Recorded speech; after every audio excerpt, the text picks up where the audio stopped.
clinging on for dear life. That's what I was doing down there. And that's exactly what wildlife has to do to survive on cliffs.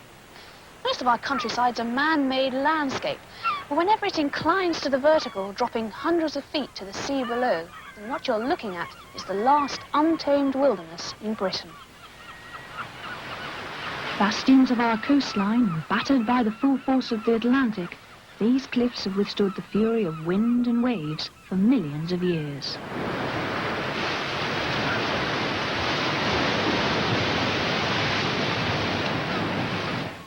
Barren and windswept, and yet, incredibly, even here there's life. In cracks and crannies, on narrow ledges, wherever the rock offers the slightest chance of a toehold, flowers bloom and colonies of birds breed. Some creatures are perfectly at home on the edge of the abyss.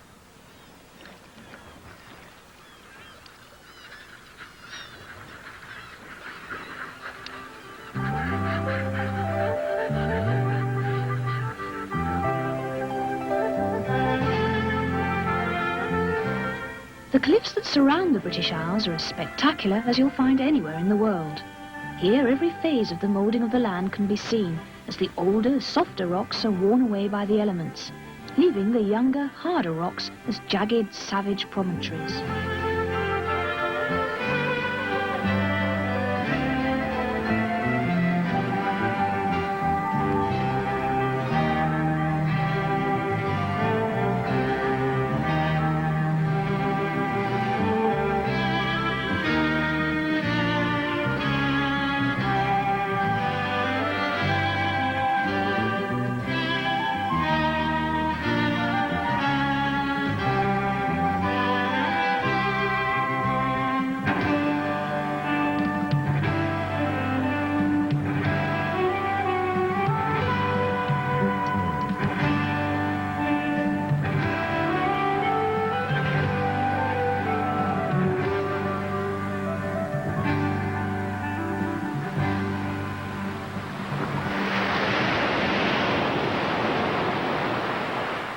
Sometimes contorted strata reveal where mighty apocalyptic movements twisted the Earth's crust millions of years ago. The power of the elements that forge this landscape is occasionally dramatically demonstrated in freak weather conditions, like waterspouts.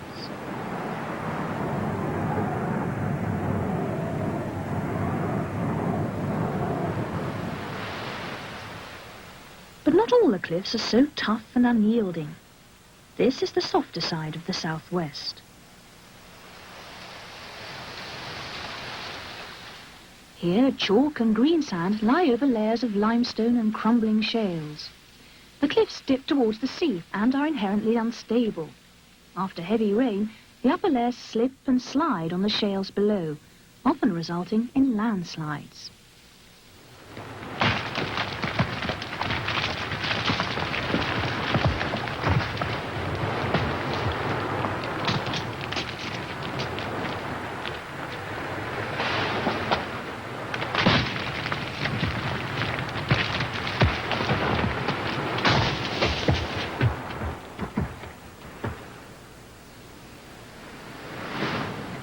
Landslips have been eating away at this stretch of cliff for centuries.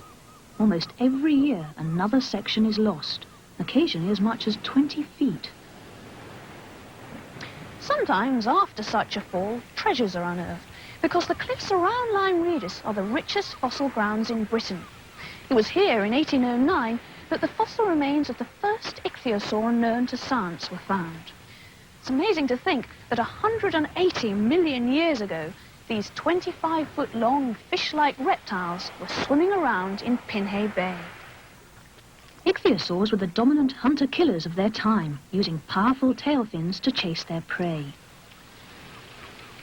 When the ichthyosaurs died, they sank to the bottom, and around them settled the remains of various creatures, shells of ammonites and other prehistoric mollusks. Sediment covered them, and time passed, and their world turned to stone.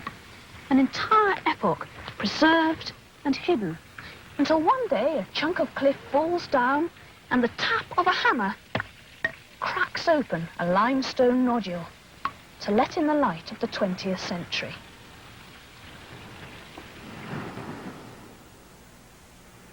The most dramatic landslip along this coast took place here at Dowlands in Devon, between Lyme Regis and Axmouth.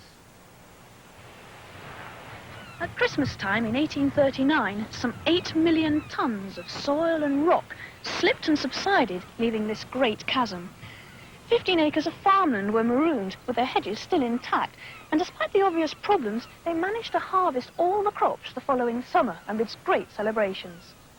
That mound in the distance is all that remains of the fields, and where the land has slipped, a dense ash wood has grown up to cover the scar. Local author and naturalist John Fowles used the Undercliff as the backdrop for his best-selling novel, The French Lieutenant's Woman, and he vividly describes the strange landscape. The Undercliff is very steep. Flat places are as rare as visitors in it, but this steepness in effect tilts it and its vegetation towards the sun. And it is this fact, together with the water from the countless springs, that lends the area its botanical strangeness. Its wild arbutus and ilex and other trees rarely seen growing in England. Its enormous ashes and beeches. Its green Brazilian chasms choked with ivy and the liana of wild clematis. Its bracken that grows 7, 8 feet tall. Its flowers that bloom a month earlier than anywhere else in the district. In high summer, it is the nearest this country can offer to a tropical jungle. And what jungle would be complete without its exotic flowers? 11 species of orchid have been recorded on the Undercliff.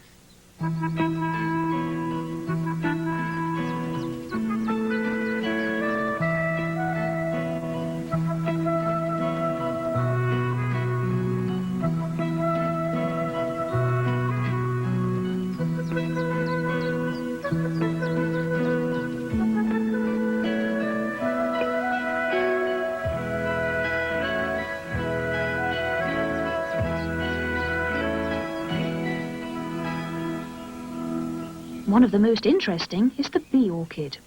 It uses mimicry to attract male bees, which try to mate with the flowers and sometimes succeed in cross-pollinating them.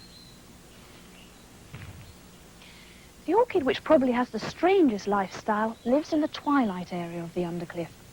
It's the bird's nest orchid, and it only manages to survive here because, unlike other plants, it doesn't need sunlight to make its food.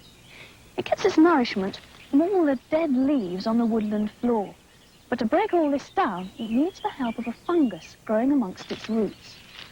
If you look very carefully, you can just see the tangle of roots, looking a bit like an untidy bird's nest, which gives the orchid its name.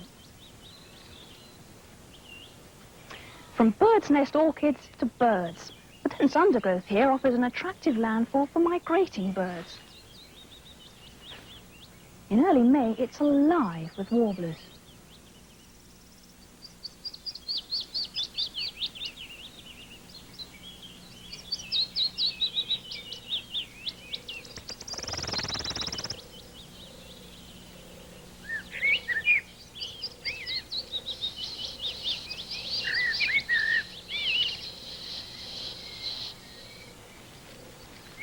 And if you're very lucky, you may hear the rich song of a nightingale.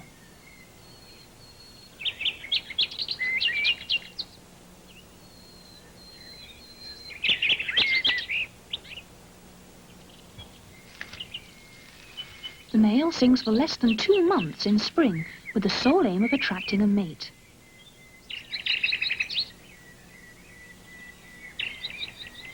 In the evening, after lying up all day in the undergrowth, one of the shyest of all mammals, the roe deer, comes out to graze.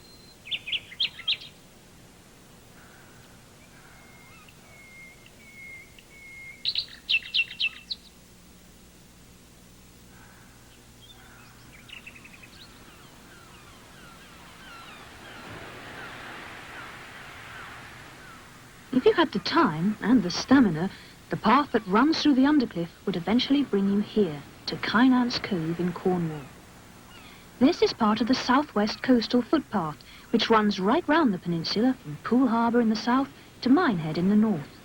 That's 824 kilometres, which makes it the longest footpath in Britain. The National Trust is responsible for looking after this particular stretch of path, which runs through some of the 160 kilometres of coast the Trust owns in Cornwall.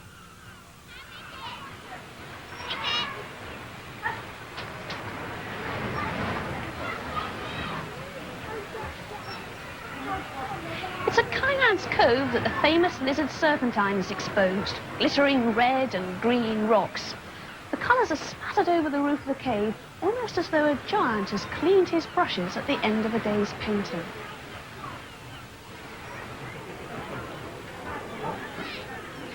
In any area, the underlying rock determines the soil type.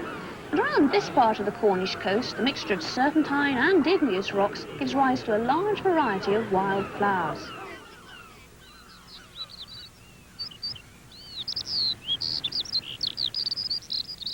The soil of the lizard is alkaline, and so some plants normally found on chalk downs grow here because they can tolerate the minerals.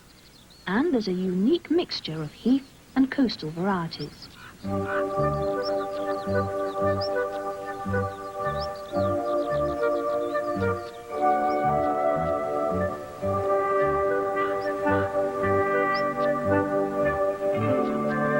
The constant exposure to wind, sea spray and trampling feet has influenced the way the plants grow.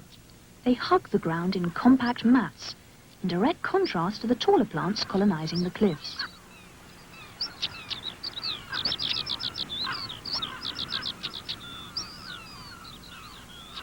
As well as the Atlantic species you might expect to find here, there are some flowers more commonly found in southwest Europe, like the rare hairy greenweed, and the tiny pale butterwort, which grows on the wetter parts of the lizard.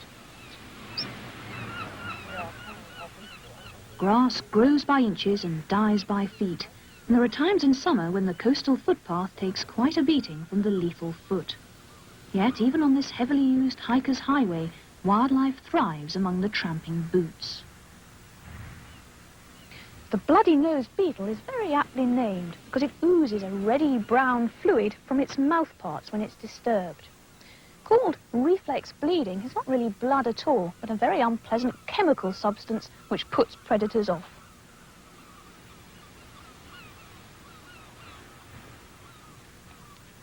Cliff tops can be exciting places for bug hunters. Peacocks and red admirals are the butterflies you see most often during the summer, together with small tortoiseshells. Sweet-scented valerian attracts all sorts of butterflies that can probe with their long tongues into the depths of the flowers and draw up the nectar. Many butterflies come from abroad, like the painted ladies which drift in from the Mediterranean, and clouded yellows from North Africa.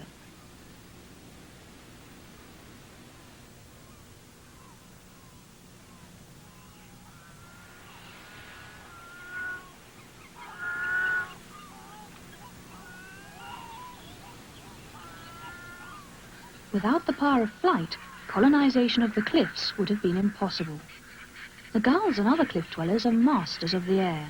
Using the eddies and updrafts caused by the currents of wind swirling and buffeting against the cliffs, they've learned how to ride the wind and save precious energy.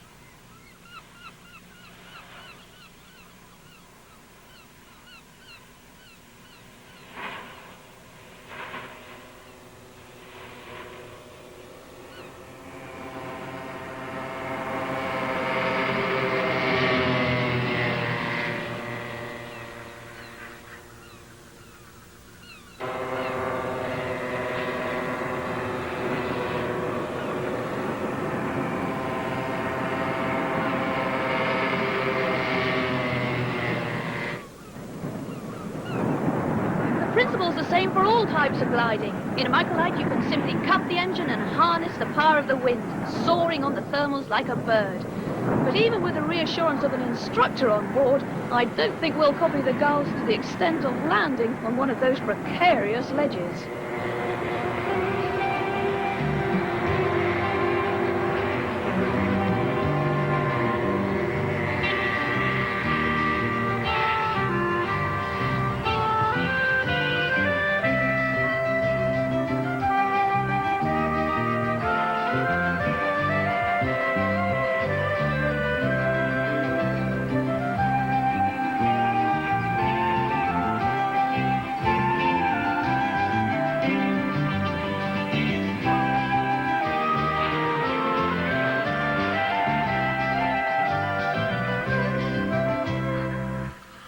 To see how it should be done, watch the fulmar. A picture of effortless grace, its stiff wings cut the air like a boomerang. In an age where many animals and birds are disappearing, it's encouraging that the fulmar is a success story. A century ago, there were just a few pairs of fulmars in the Shetlands and on remote St Kilda.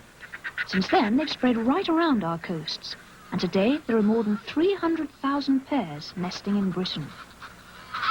Fulmars lay only a single egg, which makes their population boom even more impressive. And they're said to live for more than 40 years. They're noisy birds, never minding an excuse for a good gossip and cackle in displays of aggression and courtship. The chick is fed by both parents and has to stimulate them to feed it by nibbling at their beaks. The food is mixed with oil secreted by the stomach, and it's this foul-smelling oil which fulmars vomit at intruders.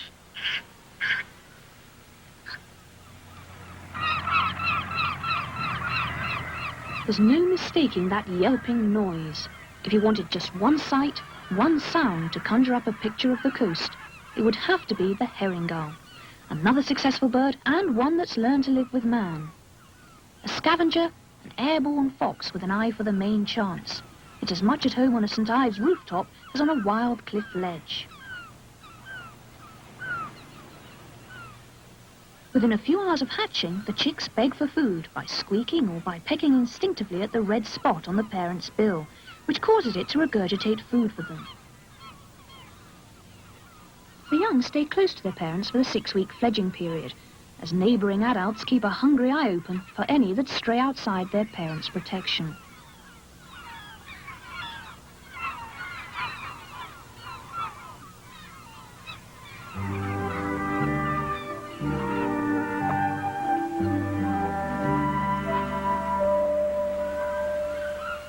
In contrast to the herring gull, house martins, which are traditionally associated with man, here have reverted to cliffs, their ancestral breeding places.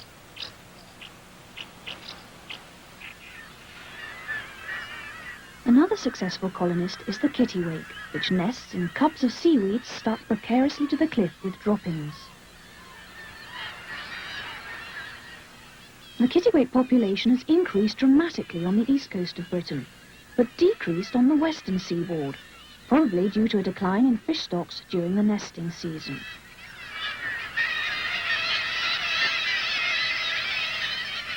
The young stay secure in the nest for more than 6 weeks after hatching, until they can fly. They're fed with regurgitated fish, but if the meal is too big, it sometimes has to be redigested by the parent.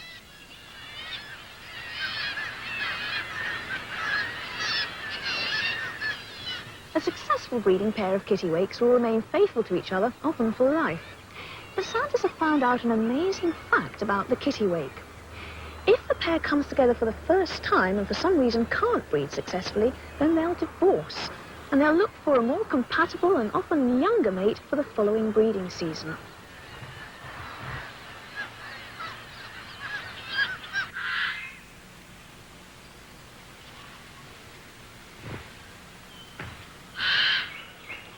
Very different to the kittiwake cliffs is the North Devon coast around Linton and Woody Bay.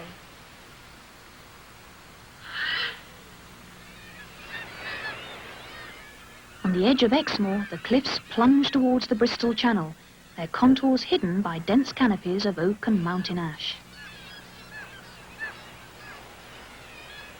Yet, for all its apparent luxuriance and shelter, the winds here are no less savage, and sometimes strip the hanging woods, leaving a trail of devastation.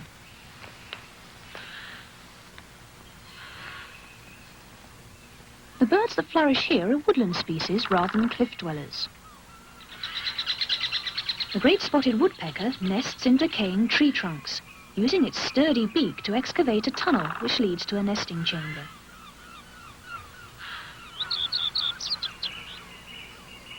A summer visitor from Africa, the redstart generally nests in holes in trees.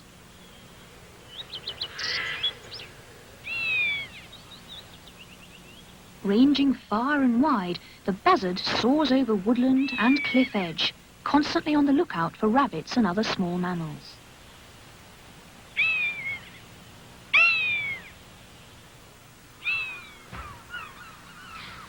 edges aren't the most likely places to find badgers, but in fact several families live here in this huge set just a stone's throw away from the sea. And to make sure I've got a good chance of seeing them, I'm going to put down something I know will tempt them out. Peanuts.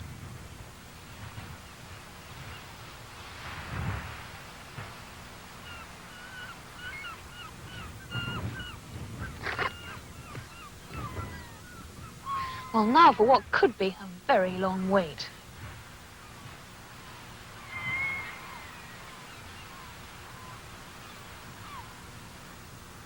Badgers use well-defined paths as they go about their business, and they've been known to use the same set for many thousands of years. They mark out the edges of their home range with strategically placed dung pits. Their sight is poor, but their senses of smell and hearing are well developed.